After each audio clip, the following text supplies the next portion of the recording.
Iman seseorang itu tergantung terhadap diri kita kepada orang tua. Gak mungkin orang ini beriman, soleh, taat, wali, durhaka sama orang tua. Gak ada tipe yang begitu. Kini cium tangan ulama sampai belepotan, gilar di mana-mana.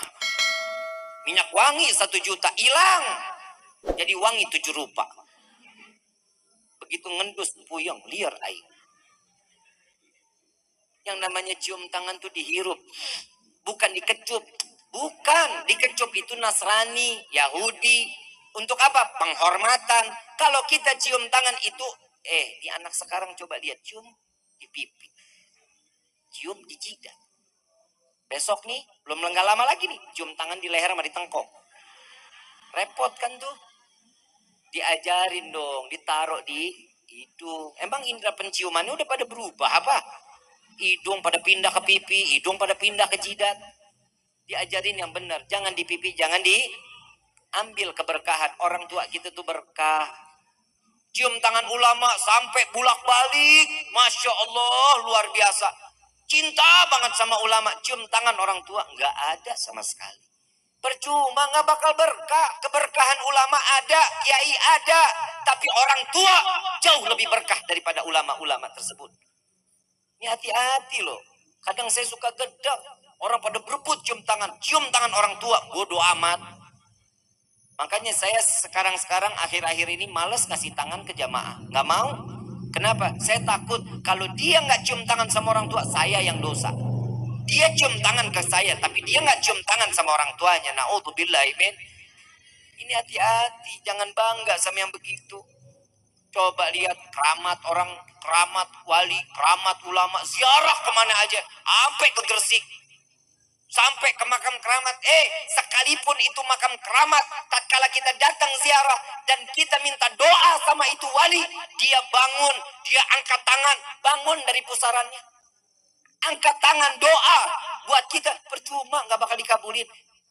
Makam orang tua kita di samping rumah nggak pernah kita ziarahin. Percuma. Ini ayo mikir, kitanya mikir. Orang tua walaupun sudah tiada, itu yang diharapin. Doa dari seorang anak. Apa kata Nabi SAW?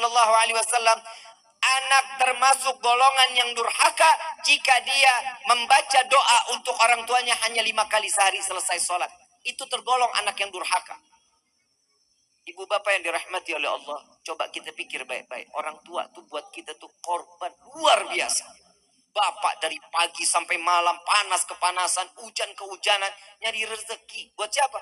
Buat anak. Buat istri. Ibu ngorbanin diri, tidur susah, madep kanan gak bisa, madep kiri gak bisa. Kita ada di dalam perutnya. Coba kebayang, kita udah ngerepotin orang tua tuh dari mulai di dalam kandungan. Ayo kita pikir, orang tua kita masih ada, sujud di kakinya, cium kakinya, cium tangannya, minta keridhaan. Al-Habib Ali bin Muhammad bin Husin Al-Habsyi Sumtid Durar, beliau wali min awliyaillah. Orang tuanya di depan para wali, ibunya keluar dari kamarnya. Ibunya gak pernah keluar dari kamar selama 60 tahun khalwat. Khalwatnya seorang ibu waliyah, ibu dari Habib Ali, khalwat 60 tahun di dalam kamar. Begitu ketemu ada wali min awliyaillah ada di dalam rumahnya, beliau keluar dari khalwatnya mensaksikan kepada wali min awliya, para alim ulama. Mereka dia mengatakan, wahai para tetamunya Allah, ketahuilah, saksikanlah aku ridha dengan apa yang telah aku berikan kepada Ali, anakku. Lihat, kalau orang sudah mendapatkan keridhaan orang tua, jadi wali dia. Berkah hidupnya, tenang, jabatannya semua akan diberikan oleh Allah, dunia maupun akhirat. Ini bedanya kita sama wali-wali kita terdahulu. Orang-orang soleh terdahulu, orang tua di nomor 1000-in, teman di nomor 1-in. Bapak dijauhin, ibu dijauhin. Bapaknya orang, ibunya orang, malah dideketin. Betul nggak lu? Anak muda nih yang biasa begini nih. Sama ibu susah setengah mati. Begitu calon mertua. Nah, tolong beli kacang. Oh siap ibu. Ibu sendiri minta tolong beliin gula. Repot. Ntar aja ibu deh suruh yang lain dah. Coba tuh lihat. Ingat, mertua sama orang tua jauh lebih besar karomahnya seorang mertua. Mertua nggak ada bekasnya. Kalau istri ada mantan istri. Mertua nggak ada mantan mertua. Nggak ada. Mertua sampai yaumil kiamat tetap mertua. Cium tangannya nggak bakal batal. Terus akan terus menerus terus. Nggak akan pernah batal. Nggak akan pernah jadi, oh ini mantan mertua, oh kita batal wudhu. Enggak, tetap. Wudhu nggak akan batal. Coba kita lihat ini sekarang kehidupan, ya Allah. Zaman sekarang anak-anak muda katanya zaman milenial. Semuanya saking milenialnya handphone aja kerjaannya. Coba kita lihat, generasi kita akan digerus. Ini khususnya anak-anak muda. Hati-hati. Digerusnya generasinya kita di milenial, dikatakan kita generasi milenial. Jangan hidup terpaku dengan gadget. Jangan terpaku dengan handphone. Handphone itu membawa satu kemaslahatan. Iya, baik untuk kehidupan. Iya, tergantung bagaimana kita ngebawanya.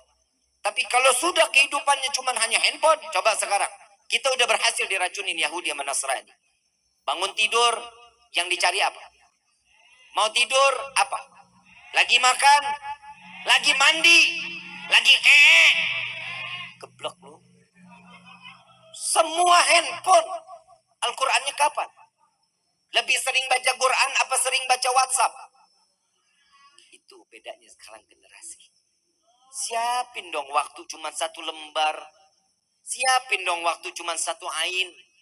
Gak bisa juga satu ayat lah. Baca per satu ayat. Yasin. Sadaqallahul azim. Gak apa-apa. Yang penting niat untuk memakmurkan lisan kita membaca Al-Qur'an. Masa gak ada waktu hanya semenit. Ini kenapa Nabi diselenggarain maulidnya. Karena Nabi ini istimewa. Kita gembira atas kelahiran Nabi karena Nabi punya karamah, Nabi punya mukjizat Al-Quran.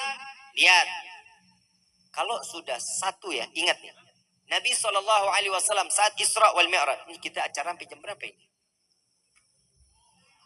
Hah? Kuat lo sampai pagi? Mau? Ih, gue manggah.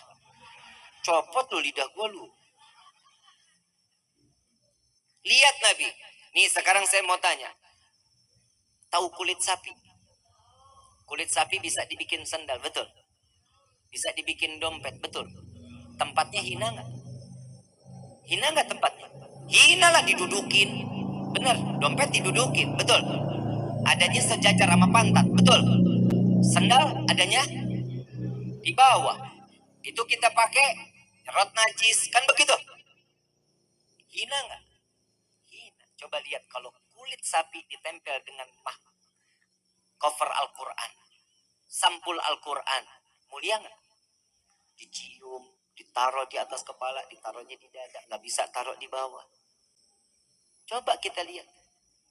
Lihat Nabi saat Isra wal Mi'raj, saat Nabi ketemu Allah dengan jubahnya, dengan sorbannya, dengan gamisnya, dengan sandalnya, dengan imamahnya, berjumpa dengan Allah, satu nggak ada yang kebakar. Malaikat Jibril mau datang ketemu ikut bareng Allah, nggak bisa. Kenapa? Pasti akan hancur, nggak kuat dengan cahayanya Allah. Dan coba kita lihat Nabi, jubahnya nggak kebakar. Kenapa? Karena tertempel dengan kulit mulia Nabi Muhammad Sallallahu Alaihi Wasallam. Gimana kita sebagai umat yang ada nama kita tertempel di dalam hati Nabi Muhammad Sallallahu Alaihi Wasallam? Ayuhal hadirun, ayo dong. Nabi ini kita nih, ya Allah, ya Karim. Nabi ini udah buat kita nih gila-gilaan loh buat kita loh. Syafaat diumbar sama Nabi. Barang siapa yang berziarah kepadaku saat aku hidup maupun aku mati, siapa yang berziarah kepadaku akan jaminan mendapat syafaatku di yaumil kiamah. Nah ini Bib masalahnya. Kan kita kalau ke Madinah, duit. Mudah-mudahan dibanyakin rezekinya insya Allah. Bisa ziarah, bisa haji, bisa umrah, bisa ke makam Nabi Muhammad SAW. Amin ya Rabbal. Itu jaminan yang akan mendapatkan syafaatku di yaumil kiamah. Tapi Nabi tahu umatnya Nabi ini gak banyak orang yang punya duit. Gak gampang buat jalan sampai ke Mekah, ke Madinah. Apa kata Nabi? Barang siapa yang membaca doa setelah azan. Baca gak doa setelah azan? Hafal gak? Allahumma rabba hadhihi da'wati tammah wa salatil.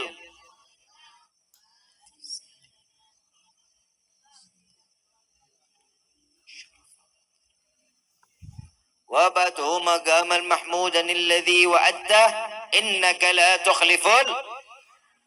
Apa kata Nabi? Barang siapa yang membaca doa setelah azan ini wajib mendapatkan syafaatku di yaumil qiyamah. Amin ya rabbal. Diobral syafaatnya. Coba kita, masa sekali sehari itu 5 kali azan, tiap hari enggak tuh kita baca doanya? Lupa kita. Kenapa? Ditutup kuping kita sama syaitan. Keasikan ngedengerin musik. Musik bukan berarti saya nggak membolehkan. Silahkan, suka-suka kalau musik mah. Tapi saatnya adzan, matiin dong. Di pause aja jangan, stop, matiin. Dengerin adzan, ta'zim kepada adzan. Ini adalah panggilan Allah. Lihat para sahabat Nabi Muhammad SAW. Tatkala mendengar adzan, dia lagi berpacul sekalipun lagi macul. Begitu dengar adzan, saat dia sedang mengayun paculnya, Allahu Akbar, Allahu Akbar. Ini pacul dilemparnya ke bawah, ke belakang bukan ke depan. Kenapa? Saat dia naruh, dunia ada di belakangnya, masuk ke depannya dengan akhiratnya Allah. Ini yang sudah pasti. Hidup kita betul, kita butuh kerjaan, iya, kita butuh uang, iya. Tapi jangan sekali-kali uang ada di dalam hati kita. Dunia yang ada di dalam hati kita, yang Allahnya malah jauh. Semakin Allah jauh sama kita, kita makin diroyalkan masalah dunia. Tuh hati-hati tuh. Dunia nih, beb, saya emang gak perlu sholat, ibadah, ngaji, taklim, gak usah. Rezeki saya mah alhamdulillah loba. Jangan pakai alhamdulillah. Kenapa? Disitulah letak tanda-tanda Allah cabut keimanan kita. Disibukkan urusan dunia, dan dunia sampai kita lupa kepada Allah. Dan saat kita mati, iman cabut, mati dalam keadaan dihinakan oleh Allah. Na'udzubillahi min